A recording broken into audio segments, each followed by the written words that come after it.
ವೀಕ್ಷಕರೇ, ನಿಮ್ಗೊಂದು ವಿಶೇಷ ತೋರಿಸ್ತೀನಿ. ಟಿ.ಬಿ. ಜಯಚಂದ್ರ ಸರ್ ಇಲ್ಲಿ ಕೂತಿದ್ದಾರೆ, ಮನಮೋಹನ್ ಸಿಂಗ್ ಅವರು ಇಲ್ಲಿದ್ದಾರೆ, ಡಿ.ಕೆ. ಶಿವಕುಮಾರ್ ಅವರು ನಿಂತಿದ್ದಾರೆ. ನಾನು ಯಾಕೆ ಇದನ್ನ ಅಷ್ಟು ಬಿಡಿಸಿ ಹೇಳ್ತಿದ್ದೀನಿ ಅಂತಂದ್ರೆ, ಟಿ.ಬಿ. ಜಯಚಂದ್ರ ಅವರು ಎಷ್ಟು ಪವರ್ಫುಲ್ ಅನ್ನೋದು ಈ ಫೋಟೋದಲ್ಲಿ ನಿಮಗೆ ಒಂದು ಇಂಡಿಕೇಶನ್ ಸಿಗುತ್ತೆ.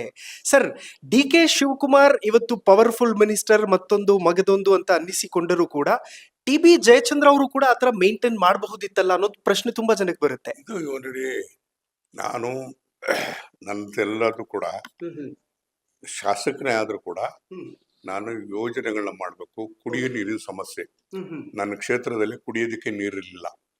ನಮ್ಮಲ್ಲಿ 1000 ಅಡಿ ಕೊರೆದ್ರೂ ಕೂಡ ನೀರು ಬರ್ತಿರ್ಲಿಲ್ಲ.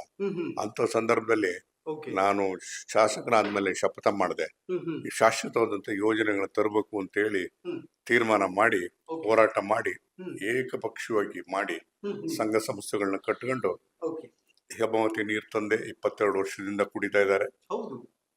ಕುಡಿಯ ನೀರಿನ ಸಮಸ್ಯೆ ಇಲ್ಲ. ಆಮೇಲೆ ಭದ್ರಾ ಮೇಲ್ದಂಡೆ ಯೋಜನೆಗೆ ಚಾಲನೆ ಮಾಡ್ಕೊಡೋದಕ್ಕೆ ನಾನು ಬಹಳ ಮುಖ್ಯವಾದಂತ ಕಾರಣೀಭೂತ ಆದೆ.